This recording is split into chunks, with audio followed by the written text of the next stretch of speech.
What's going on, guys? Mike from FDT-TV here. Another disappointing result in the Premier League against Liverpool, where we absolutely capitulated in the second half. But we move on to Sheffield at the weekend. We're away at Sheffield. This is my preview. Let's jump in.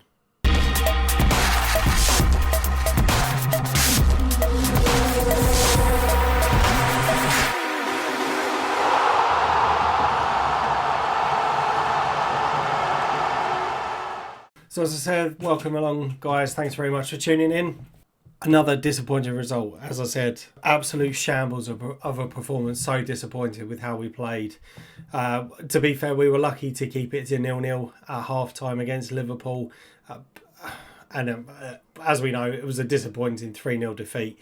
Some absolutely abysmal performances across the whole team. But we move on to Sheffield United in the Premier League next. A game where we would be expected to win. But nothing's given in the Premier League. And as everyone knows, it could go either way. 10th versus 20th. Sheffield United currently sitting on bottom with 14 points. Us currently sitting in 10th. 10 points off of the top 4, 7 points off of the top 6. So let's be honest, the Europa League is our best chance of getting into any kind of European competition next year. Just looking at the forms of the two clubs in the last 5 fixtures, Arsenal currently with 2 wins, 2 draws and 1 loss. Sheffield United 1 win and 4 losses. So the run of form, it would put us as favourites. Looking at the head-to-head, so overall our head-to-head against Sheffield United, 50 wins, 27 draws and 40 losses. The last 6 fixtures, so this does go back to, I believe it was 2006, but it's 2 wins, 2 draws and 2 losses whilst in the Premier League. We are currently fighting to finish as high as we can do. But like I said, I think the European places in terms of the Premier League is out of sights now. So the best chance is through the Europa League, as I mentioned. Sheffield United currently have a minus 35 goal difference and only scoring 17 goals this season. However, they have put up more of a fight in the last couple of weeks, and I think they have been unlucky in the last couple of results. Lacazette currently sitting on 14 goals. This is being recorded before the Europa League game tonight, so there may be a few more goals. Currently sitting 1 behind Pierre-Emerick Aubameyang, who has had an abysmal season since he signed his contract. The less said about that, the better. The team does need to find its scoring boots again and bolster up its defences. I'm not entirely sure what has happened with the defence recently. We started off, or we're having one of the best seasons we've had in terms of conceding goals for a long while, but it doesn't seem to matter when you don't score the goals to kind of counteract that. Some injury concerns that we've had is Kieran Tierney is out possibly now for the rest of the season. David Luiz, with a minor injury, has had minor surgery, and Martin Odegaard has picked up a slight ankle injury. There were a list of more injuries, however they have come back into training this week and are being picked for the European game tonight. So we do see Saka, Xhaka and Emil Smith-Rowe back into the team, which is fantastic news. To be honest, just looking at this fixture, you would expect us to win. However, with how inconsistent that we have been recently, it does remain to be seen whether we are going to pull out the performance over the weekend.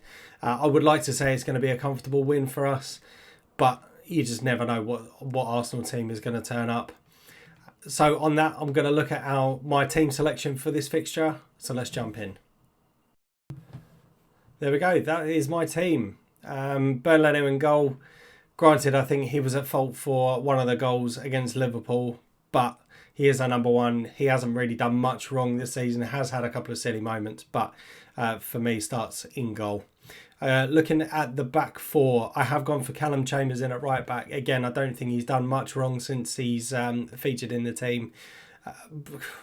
Could have done better for defending, but the same could be said about Rob Holding in against Liverpool.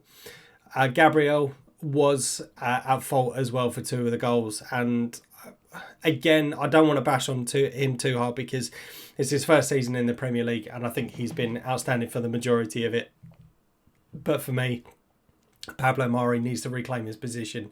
And I think after the Europa League game tonight, just because of the run of games he's had in the team, I think it's going to be fair to give Murray a crack at the whip again.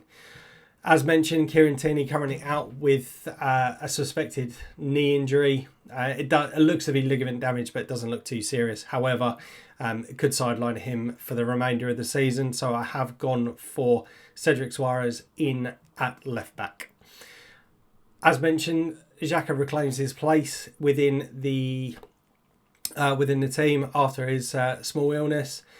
So therefore he starts the game, obviously depending on if there are any injuries in the Europa League. But for me, I think he was definitely missed against Liverpool. Him and Thomas Partey, they have built up quite a good relationship. Both, again, have really good passes on them. And I think they do boss the midfield when they are in there. For me, looking at the front four, Emil Smith-Rowe comes back in. Again, I know he's only just come back from an injury whilst he was on international duty for the under-23s. But with Martin Ødegaard out and not entirely sure how long he's going to be out for. I know he picked up a bit of an ankle injury whilst he was away on international duty as well. But for me, he has to be in the team.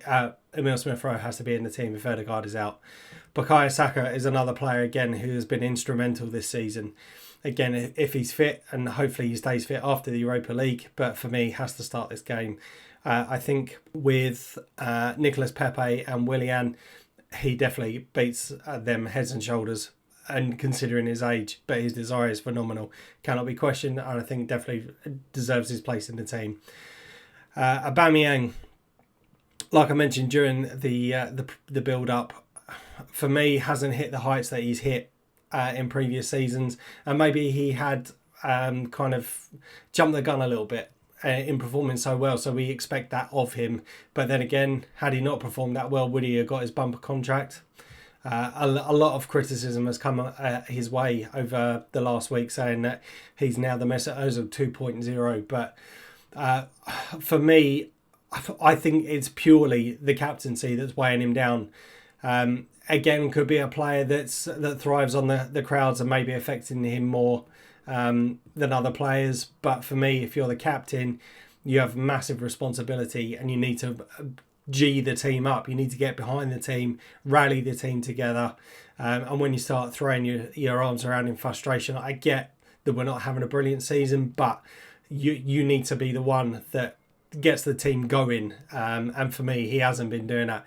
Personally, I think he needs to have the captaincy removed from him, and we may start to see the best of him again. Alex Lacazette, again, is another player who's... I think he's had a better season. He's only one behind Pierre-Emerick Aubameyang, but hasn't been getting the run or the consistent run of games. And I think if he was to get a consistent run within the team, playing in that front three or four, then we will see him bang goals in. He's a good target man, holds the ball up well, and has got a shot on him. So there we go. That's my team. I am going to be optimistic about this one. I do want us to win. We do need the 3 points just to save face, if anything. So I'm going to put us down as a 3-1 win. But I wouldn't be surprised if we come away with a draw, just because of the way the season has gone. So there we go, guys. That is my team. If you have enjoyed the content, please hit that like and subscribe button. And make sure you stay tuned for more content coming out on a weekly basis. Thanks very much, guys. Take care. Right, guys. Thanks for watching. Please hit that like button and subscribe. See you next time.